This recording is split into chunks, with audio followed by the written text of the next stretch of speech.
Boa noite para todos vocês. Depois de um intervalo significativo, nós estamos retomando as nossas reuniões de quarta-feira e seguindo o caminho do discípulo. No nosso último encontro, eu falei pela segunda vez no texto de Mateus 17 sobre a transfiguração, dando sequência ao que nós estamos vendo já há mais de 4 meses. E nós tivemos no primeiro dia dessa sequência que começa no capítulo 17, na transfiguração, aquela afirmação da sequência dos pilares do caminho do discípulo.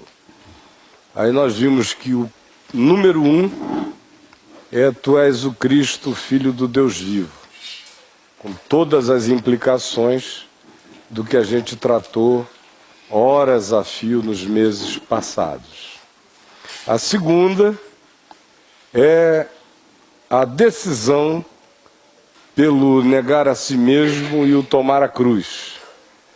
Portanto, o segundo balizamento essencial é a cruz, com tudo o que a gente viu dos meses em sequência, e para aqueles que porventura estejam chegando agora, e para aqueles muitos outros que estão nos vendo ao vivo pela VMV-TV e que não tenham feito a sequência, é só irem lá na VMV-TV e reuniões com o Caio, que são as reuniões de quarta-feira, a maior parte delas, baixarem e verem tudo no On Demand para se atualizarem. O terceiro pilar foi o da glória. Então a gente vem da confissão de quem é Jesus para mim, a gente vem a partir daí para a decisão de tomar a cruz e segui-lo, e a gente viu que sem glória excelsa, sem transcendência, sem certeza de que para além do imediato nos aguarda o que é pleno, total e absoluto, nenhum discípulo terá o ânimo permanente a vida toda para negar-se a si mesmo, para tomar a cruz. Nós somos alimentados pela glória. É por isso que Paulo diz em Romanos 5, como a gente também já viu, que justificados mediante a fé nós temos paz com Deus por meio de nosso Senhor Jesus Cristo, a esta graça na qual estamos firmes e gloriamo-nos na esperança da glória de Deus. E não somente nisto, gloriamo-nos nas próprias tribulações, sabendo que a tribulação produz aquele monte de coisas que a gente já viu. Então, sem que o justificado se glorie na esperança da glória de Deus, ele jamais terá energia para se gloriar nas próprias tribulações.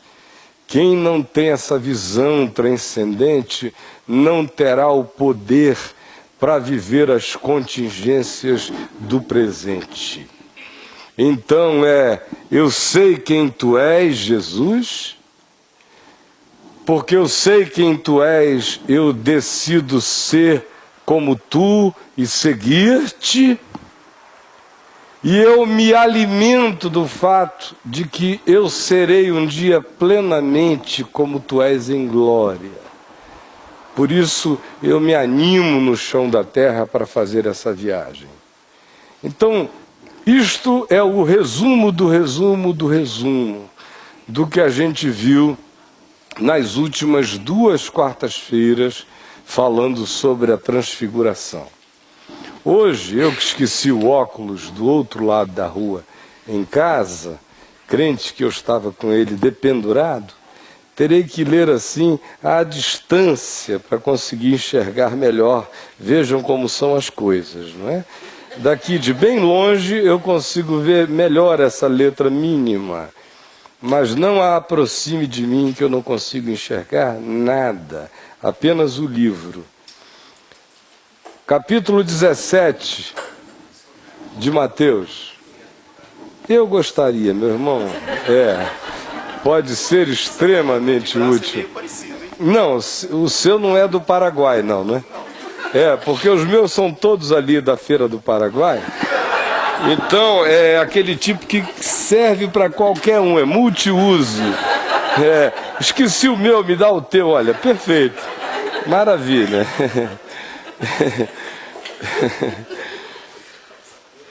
6 dias depois, toma Jesus consigo a Pedro e aos irmãos Tiago e João e os leva em particular a um alto monte. A gente viu aqui essa coisa da particularidade, a gente viu que por que ele escolheu 3 no meio daqueles, a gente viu a questão de cada um em cada fase, nem todo mundo, embora ande junto, está conseguindo ver as mesmas coisas. A gente viu muita coisa. Vão lá na VMVTV, aproveitem, baixem, porque me dá pena de pensar que não se guardou.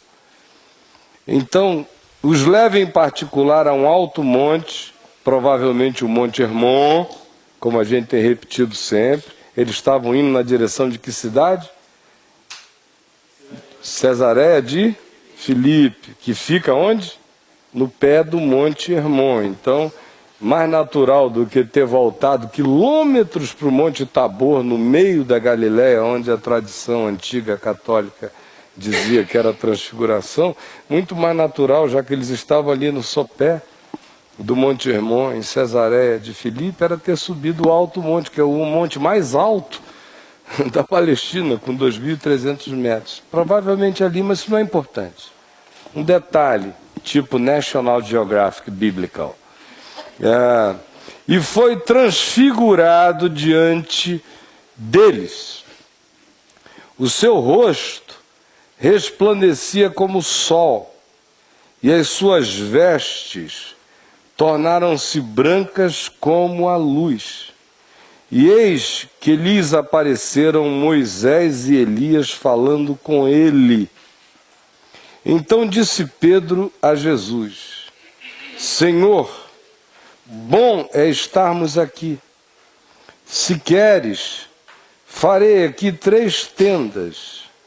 Uma será tua, outra para Moisés, outra para Elias.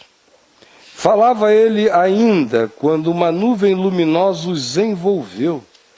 E eis vindo da nuvem uma voz que dizia: Este é o meu filho amado, em quem me comprazo, a ele ouvi. Ouvindo-a, os discípulos caíram de bruços, tomados de grande medo. Aproximando-se deles, tocou-lhes Jesus, dizendo: Erguei-vos e não temais. Então eles, levantando os olhos, a ninguém viram, senão só a Jesus.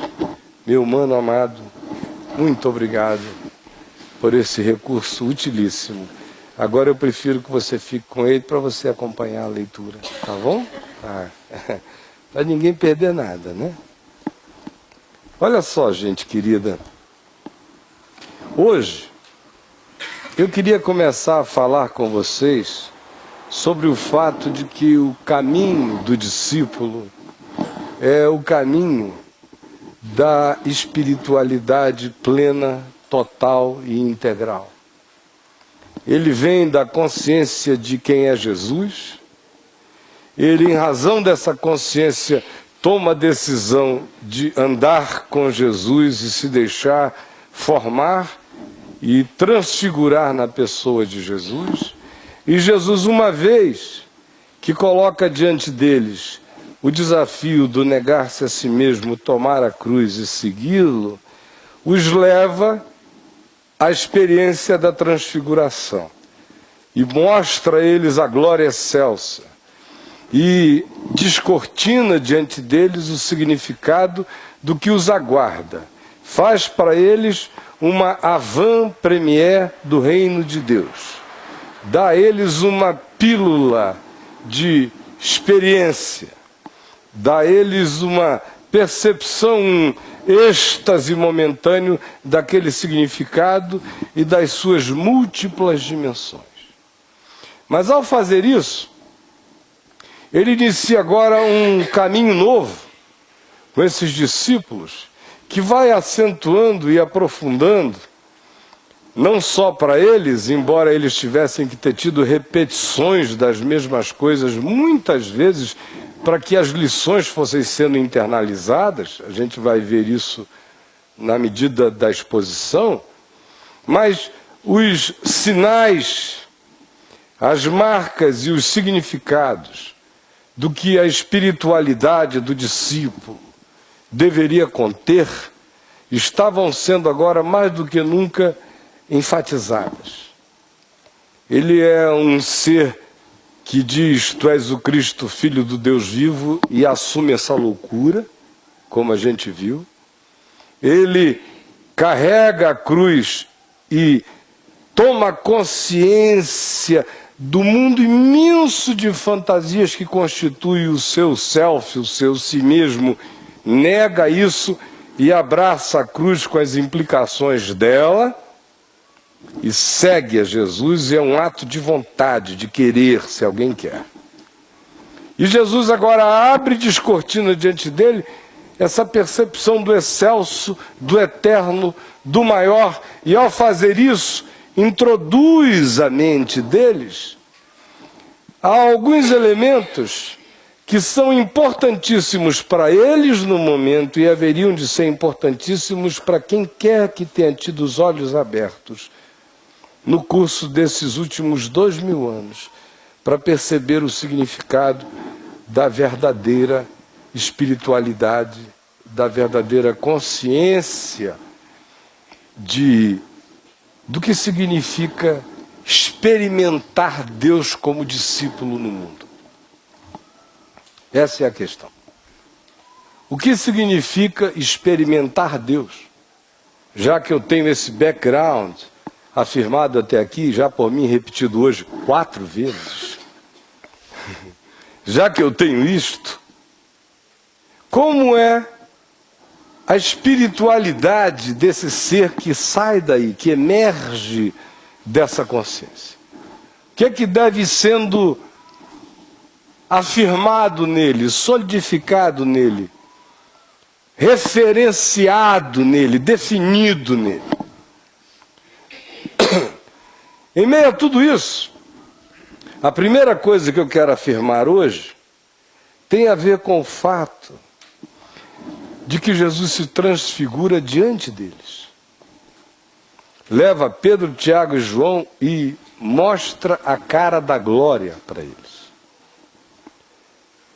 Paulo vem a falar existencialmente sobre este acontecimento que para Paulo é transformado depois num fenômeno universal para qualquer que seja o discípulo, não mais para Pedro, Tiago e João, não mais apenas em particular, mas agora para todos nós.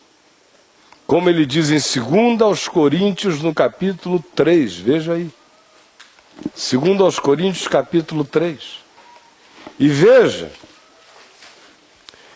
a alusão que Paulo faz aos mesmos elementos da transfiguração aqui de Mateus 17 e das outras manifestações sinônimas, sinóticas dela, idênticas em Marcos e em Lucas.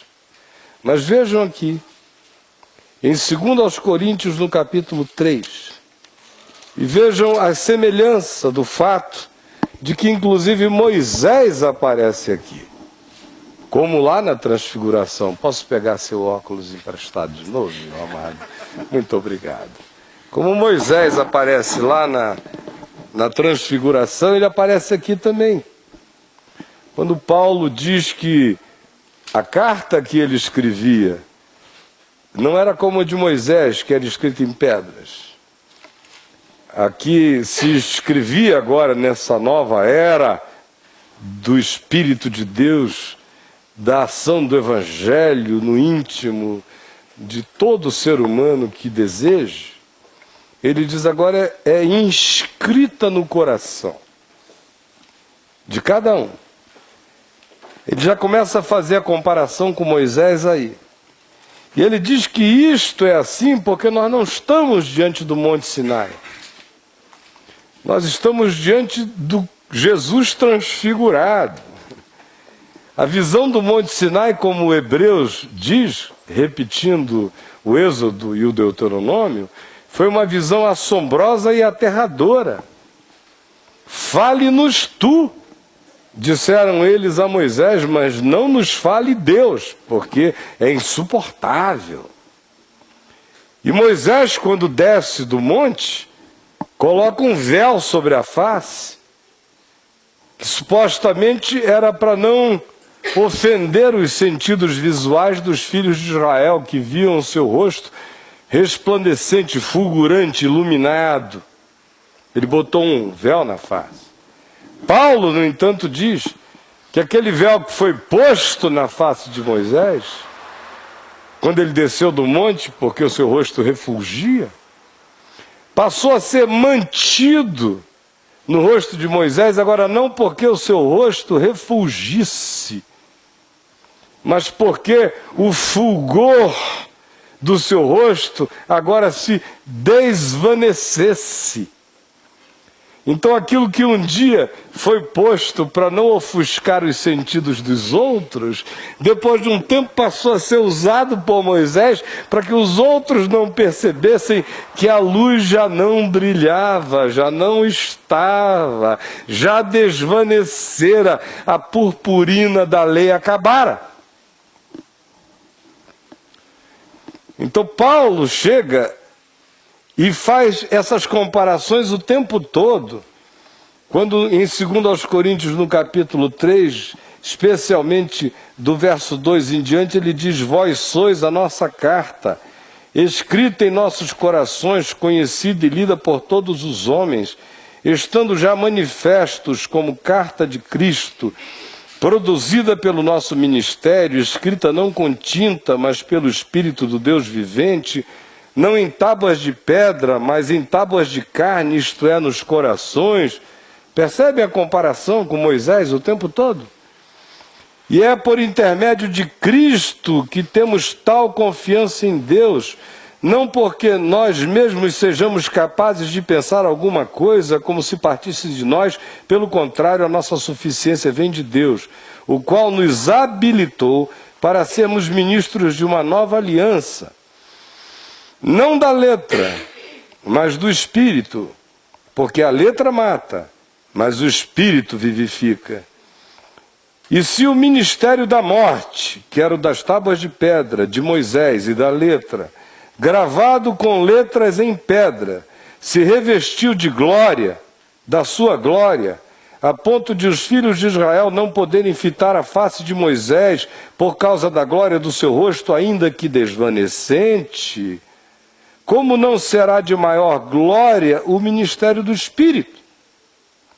Porque se o ministério da condenação foi glória, em muito maior proporção será glorioso o ministério da justiça, porquanto, na verdade, o que outrora foi glorificado, que era Moisés, a lei, neste respeito já não resplandece, virou sombra, é vela posta diante do sol, diante da atual sobreexcelente glória da transfiguração do Jesus glorificado, do Jesus ressuscitado, do Jesus assentado à direita de Deus.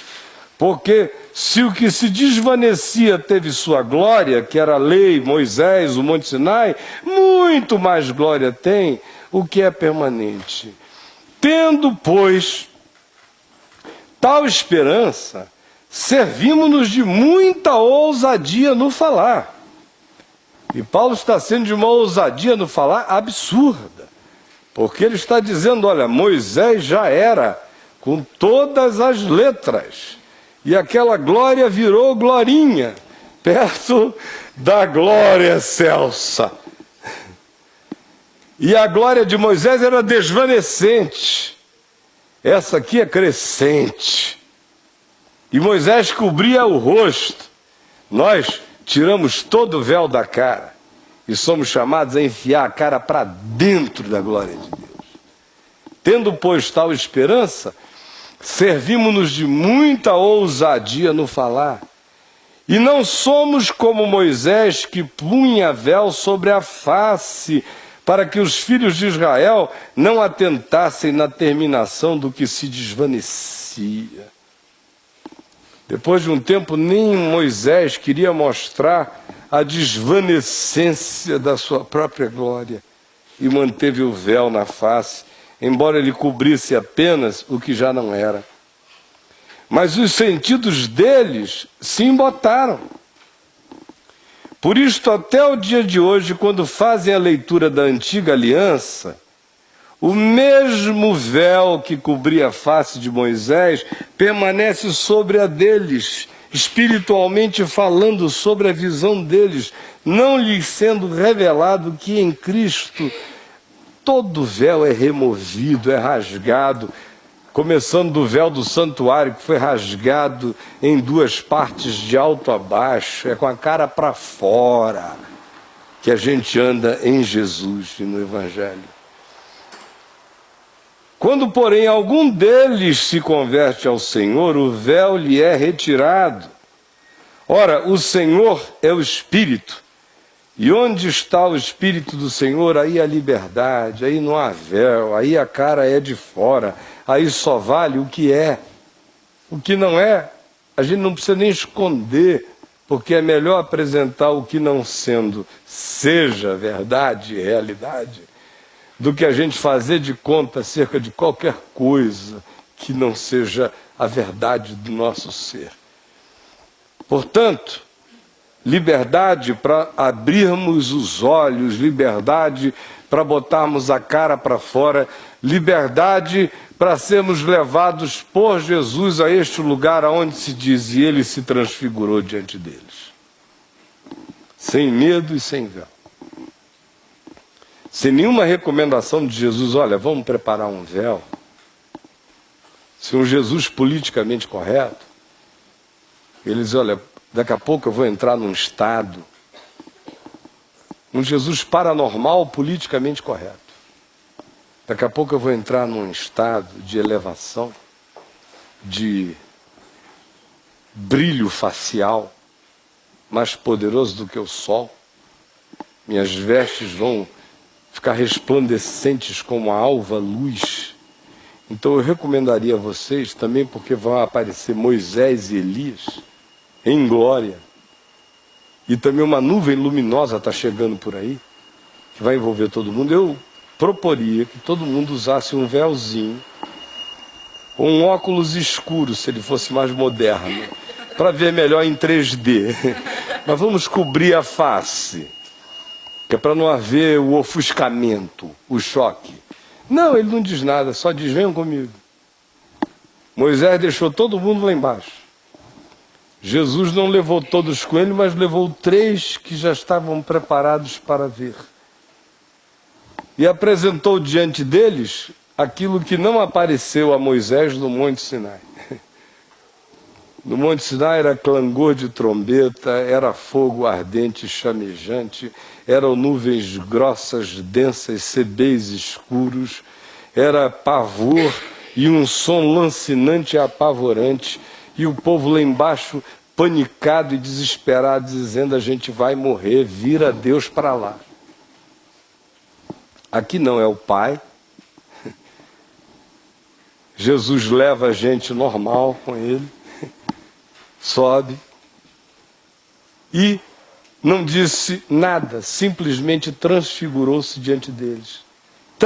Aconteceu. Sem preparação, sem coisa alguma. Sem véu nenhum. Sem nenhuma necessidade de que o indivíduo tivesse que se preparar para ver a glória de Deus. Simplesmente, na hora que chega o dia, quando a hora chega, ela se manifesta conforme o desígnio dele. Só que agora, isso se tornou mais do que uma experiência tópica e momentânea e de data marcada. Ela pode ter e terá tantas caras quantas Deus deseje que para nós ela tenha, nos assustando, No entanto, o que Paulo descreve não é um encontro utópico com a glória de Deus. Glória de Deus é Cristo. Quando a gente encontra com Jesus, a gente encontra com a glória de Deus, assim como no fim da narrativa da transfiguração, desaparece tudo e fica o quê? Somente eles e Jesus. Essa é a glória de Deus. Mas Paulo nos introduz a todos num processo gradual de transfiguração. O que para Pedro, Tiago e João foi uma experiência de data, de um dia, foi tópica, foi espaço-temporal, foi geográfica, foi fotografável, foi testemunhável, foi tão chocantemente palpável que Pedro queria fazer 3 tendas. Mas, por outro lado, foi limitada ao tempo, espaço, a geografia, a hora. De repente começou e de repente acabou. E nenhum deles levou uma caixinha com um souvenir de transfiguração para abrir de vez em quando e se inspirar. Ou guardava na memória e no coração, como Pedro guardou. E na segunda epístola dele ele faz alusão, lembrando-se, recordando-se desse dia e dessa hora, no chamado Monte da Transfiguração, quando ele diz: nós todos que lá estávamos ouvimos do Monte Santo, vindo da glória excelsa, aquela voz que dizia: este é o meu filho amado, em quem eu me comprazo, a ele ouvi. Então esta é uma experiência tópica e arquetípica. A que Paulo descreve é a transfiguração nossa de cada dia. A que Paulo descreve é o caminho nosso na direção do Monte Hermon todos os dias, contemplando Jesus. Nós não somos pessoas do Monte Sinai. Como diz o livro de Hebreus, nós temos chegado ao Monte de Sião. Nós temos chegado à incontável assembleia dos santos e dos anjos e dos primogênitos arrolado nos céus, a igreja dos primogênitos. Nós temos chegado a essa introdução que está toda presente na transfiguração, porque, afinal de contas, Pedro, Tiago e João entram nessa assembleia arquetípica dos primogênitos ressuscitados, da igreja dos santos arrolados nos céus, porque aqui estão Jesus, Moisés, Elias, Pedro, Tiago e João, representantes arquetípicos de dimensões variadas, de momentos distintos da história da consciência humana e da percepção de Deus no mundo. E é acerca disso que o escritor de Hebreus está aludindo quando ele diz: nós temos chegado ao Monte de Sião. E não estava falando do Monte de Sião em Jerusalém, no Monte de Sião espiritual. A Assembleia dos Santos, aos anjos glorificados, a igreja dos primogênitos arrolados nos céus. Esse ambiente dentro do qual nós estamos todos sendo introduzidos. E a transfiguração é arquetípica em relação a mostrar os desenhos básicos dessa catedral invisível extraordinária dentro da qual nós todos estamos sendo colocados, postos, fazendo parte dela, entrando nela. E todos nós, com o rosto desvendado, contemplando como por espelho a glória do Senhor. E por espelho não é esse espelho modernoso do século XXI, que a gente vê melhor no espelho do que até olhando com o próprio olho para si mesmo, não é? Minha esposa tem um espelho lá em casa desses de aumento, que você fica enorme ali, não é? Eu, quando quero me enxergar, eu já não me enxergo muito bem mesmo. Imaginem, se eu não consigo ver essa letrinha aqui, eu vou ver algum detalhe no meu rosto. É, de certa forma, conveniente, porque você vê a sua sombra, fica tudo mais bonito. Mas de vez em quando eu chego perto daquele negócio ali, onde os seus poros viram crateras lunares, sabem como é que é? Não é desse tipo de espelho que se está falando aqui. O espelho da antiguidade era um bronze polido, que dava uma, como a gente diz lá no norte, malmente uma impressão. Aquela sua impressão assim. Você sabia que tal, o jeito tá para cá mais, o cabelo tá para lá, mas longe de nitidez. Era o espelho da antiguidade. Então ninguém se engane pensando que é o espelho moderno. Ah, eu estou vendo Jesus bonitinho daqui. Tá nada. Está vendo coisa alguma. Está vendo vislumbres. Profetiza em parte, conhece em parte, sabedoria em parte, tudo é em parte ainda. Quanto mais a gente cresce em amor, mais a gente vai chegando à plenitude, ao que é perfeito. Mas enquanto o amor não for perfeito em mim, eu serei em parte. Quanto menos amor em mim, mais particionado e diminuído eu estarei. Quanto mais amor em mim, mais completo estarei. Mas amor absoluto em mim, só no dia em que eu me tornar como Ele é. Antes desse dia chegar, eu o contemplo. Levou Jesus a um alto monte e transfigurou-se diante deles. A transfiguração está posta diante de mim. Todo dia. E eu agora com o rosto desvendado, contemplando, como por espelho, ainda não vejo com nitidez, mas eu tenho os vislumbres da face do Senhor, da glória do Senhor, do que me está reservado nele. Embora olhos nunca tenham visto, ouvidos nunca tenham ouvido e nunca tenha subido ao coração de homem algum que Deus tem reservado para aqueles que o amam, Deus nolo tem revelado pelo Espírito. De modo que a gente não viu a plenitude de nada, mas a gente todo dia pode ser introduzido na parcialidade de uma percepção nova da glória, que nos ilumina, que nos encandece, que nos transforma. À medida em que você vai fazendo o exercício da contemplação mais profunda, vai metendo a cara desassombradamente para dentro desse santo dos santos e vendo o rosto do Senhor. Quanto mais você ouve e crê, Jesus dizendo, quem me vê a mim vê o Pai. E quanto mais você mergulha no Evangelho, na palavra, e quanto mais mergulhando nela você se dispõe a ir praticando-a, praticando-a, praticando-a. Quanto mais for praticando-a, mais você vai sendo transformado na semelhança do Senhor. E quanto mais transformado na semelhança dele, mais você vai vendo o espelho ganhar nitidez.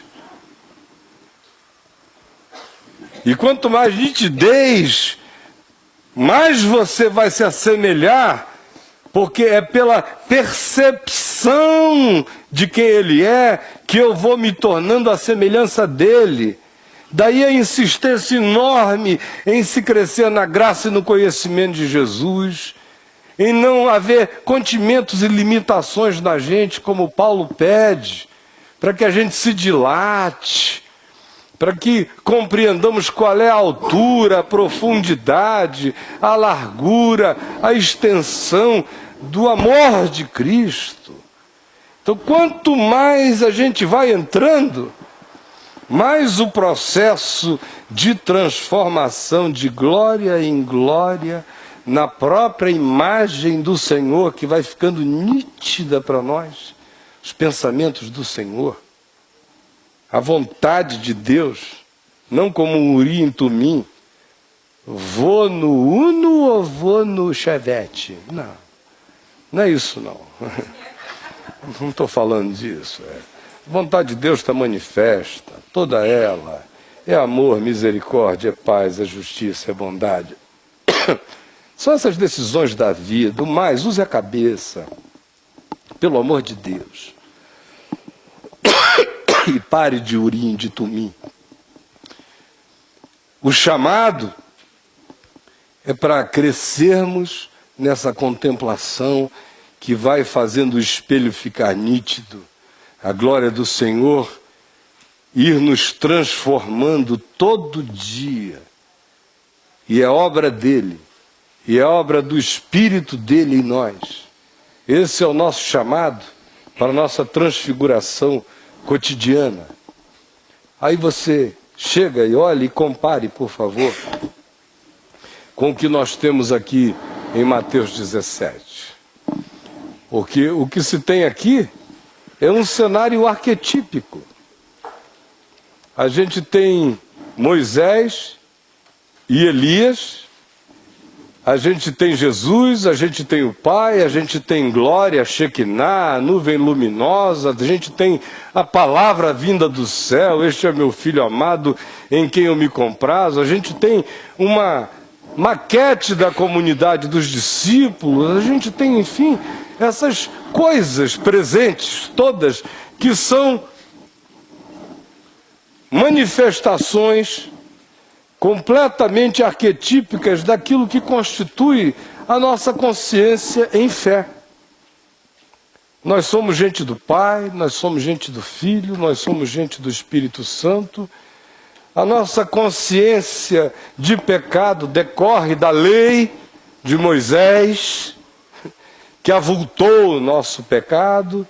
A nossa esperança de salvação decorre dos profetas, que falaram daquele que haveria de vir, e a nossa salvação se corporifica, se encarna em Jesus, que completa todas as coisas. Eu vou pedir um favor aí dentro a vocês que estão operando, meus queridos Tiago e Adriana, é que daqui eu estou ouvindo a voz de vocês mais alto do que eles aí, eles também estão começando a ter dificuldade aqui, tá bom?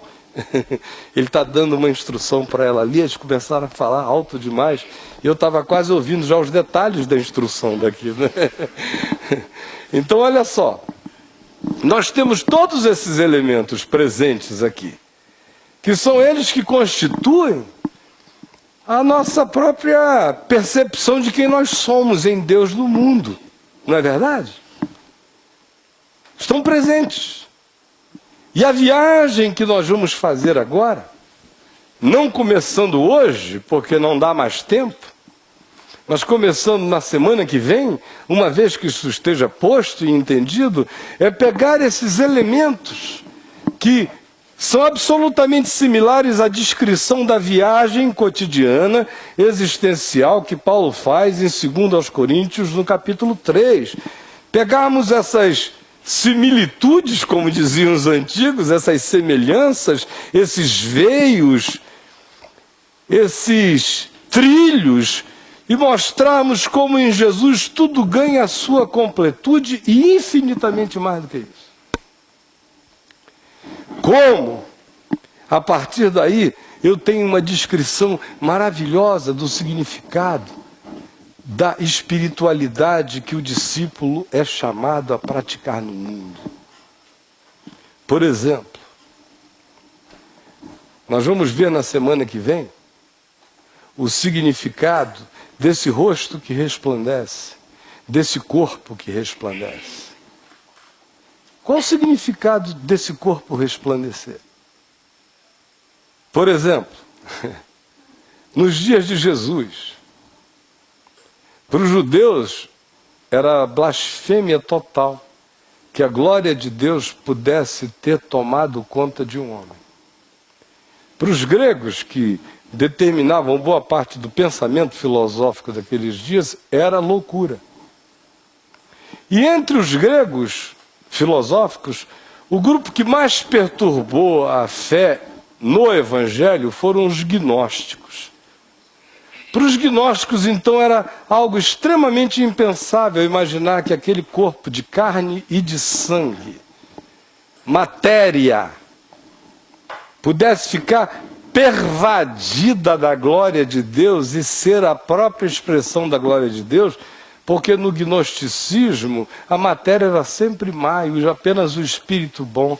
Agora, esse corpo de homem que fica cheio de glória, essa roupa de homem, roupa é artesanato, é cultura, roupa é arte, roupa é produção humana. Essa roupa iluminada, glorificada, diz o que para nós? Sobre a graça de Deus, sobre a produção humana, a cultura humana.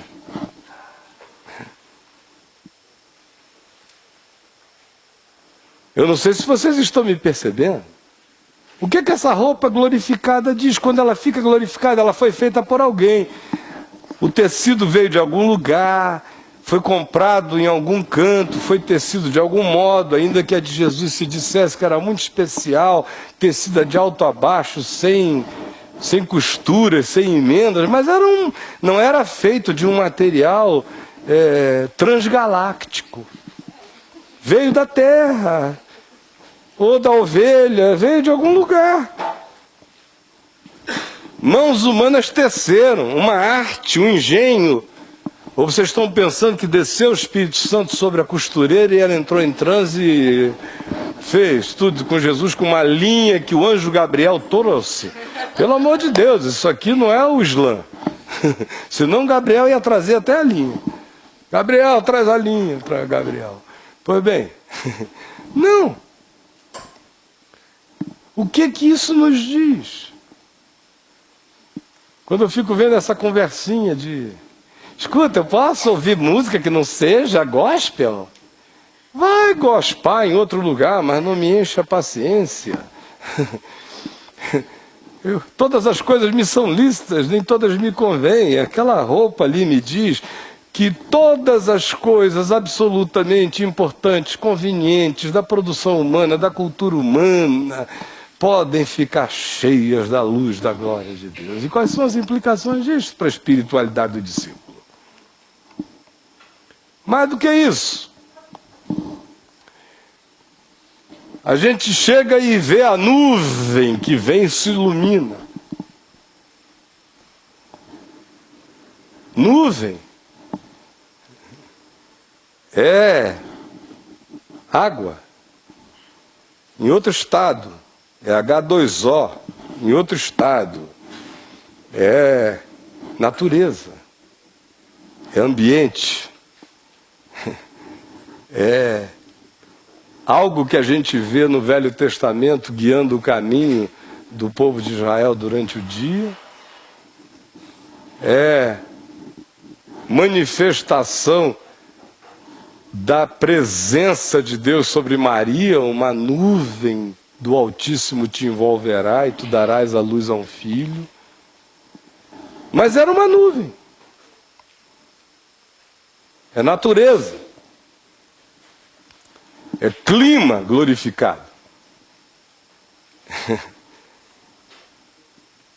Nos fala a mesma coisa que aqueles peixes, aquelas tilápias, provavelmente comidas por Jesus depois que ressuscitou de entre os mortos. Vocês não lembram que não só lá em João 21 ele tinha feito um braseiro e colocado já uns peixes sobre o braseiro, mas também pedira que os discípulos trouxessem alguns dos peixes que tinham acabado de apanhar e que eles puseram ali, os assaram e os comeram.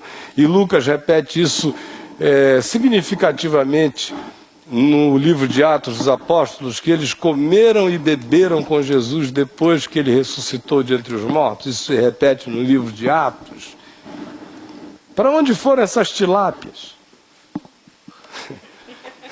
Para onde foram essas tilápias? No gnosticismo, elas tinham que ser tilápias espirituais, e o corpo de Jesus tinha que ser espiritual, tinha que ser fantasmagórico. Agora, sair do mar da Galileia e entrar pela boca da carne que se tornou incorruptível e glorificada, serem comidos e entrarem em glória, o que isso diz para o discípulo? Quando o cara fica perguntando, eu bebo essa cerveja, não bebo essa cerveja? Eu não sei, meu irmão. Se você beber como gente bebe, tudo bem. Se beber como idiota bebe, então o idiota seja tu, cambaleie, cai e se arrebente todo. Agora, se não só tiver moderação, tudo será um problema para você. Agora, se você andar na medida certa, se a sua túnica não for uma tanguinha para ver se choca Moisés e Elias na transfiguração, vai transfigurar. Se a sua intenção não é sair por aí agredindo o mundo, mas andando com boa consciência, todo pano em ti será luminoso, toda a cara tua será a glória de Deus. Toda semente será milagre, toda chuva é epifania, tudo é glória de Deus. E a gente vai ver detalhes e detalhes tão pequenos de nós dois. Eu estou ainda influenciado pelo show do Roberto Carlos no sábado à noite, no Maracanã. Falou de nuvem, me lembrei de chuva e aí de tantas emoções. Pois bem, nós vamos ver esses aspectos todos, aonde eles incidem. E eles incidem sobre todas as dimensões da nossa vida. A gente vai ver o significado dessa presença de Moisés, dessa presença de Elias, como esses dois elementos arquetípicos são fundamentais na constituição da nossa consciência do reino de Deus e da nossa percepção do significado do Evangelho, porque é Moisés e Elias falando com Jesus. Lucas diz acerca da sua partida que ele estava para cumprir em glória em Jerusalém. Ou seja, o papo de Moisés e Elias passou a ser exclusivamente a cruz. Quais as implicações disso? Na consciência, na visão, no bem-estar espiritual, na liberdade, aonde há o Espírito do Senhor, aí há liberdade. Todos nós, na nossa transfiguração existencial, com o rosto desvendado, contemplando a glória do Senhor como por espelho, somos transformados de dia em dia, de glória em glória, na imagem do Senhor, pelo Espírito. É a mesma coisa. Uma é uma viagem narrativa no Evangelho, descritiva, histórica. A outra é uma viagem existencial, em 2 Coríntios, no capítulo 3, falando daquele fenômeno que se manifestou historicamente com Jesus, Pedro, Tiago e João, agora como um fenômeno existencial para todos nós. O final de tudo, quando a fé cresce, cresce, cresce, aí fica só Jesus. E é aí que nós vamos todos chegar, com a graça de Deus. Então vocês estão vendo que eu estou indo de introdução em introdução. Porque simplesmente não dá para entrar direto nos tópicos do que eu quero tratar, sem essas introduções que eu estou fazendo. Sem elas, a gente fica simplesmente sem as amarrações que vão nos ajudar imensamente a nos compreendermos, a nos percebermos e a nos posicionarmos no mundo sem neurose, sem paranoia, numa confiança de caminho com Jesus que constrói gente glorificada e não gente endoidecida, enlouquecida, desconstruída, fragmentada, santarada, adoecida, como em geral se vê. Porque o que se segue não é Jesus, o que se pratica não é Evangelho, o que se anuncia não é a palavra de Deus. O resultado, portanto, não sendo um convite que nos leve até a glória de Jesus, será um convite que nos levará para o pé do Monte Sinai.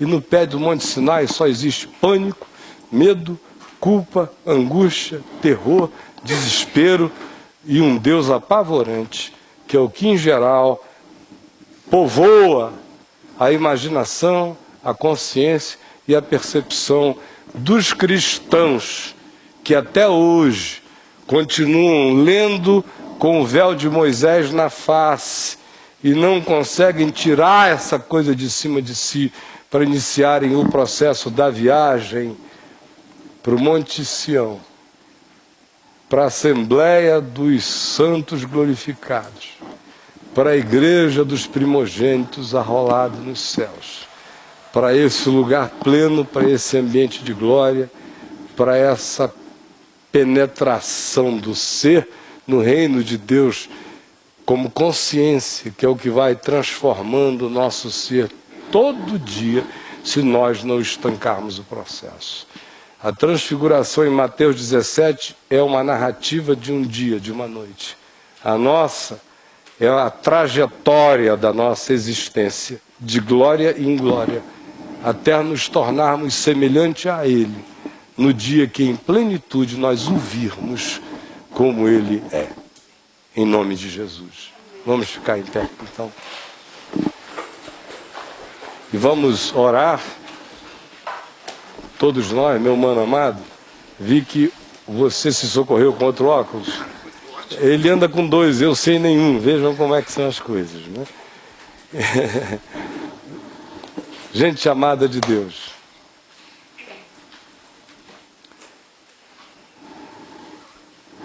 Vamos orar todos nós.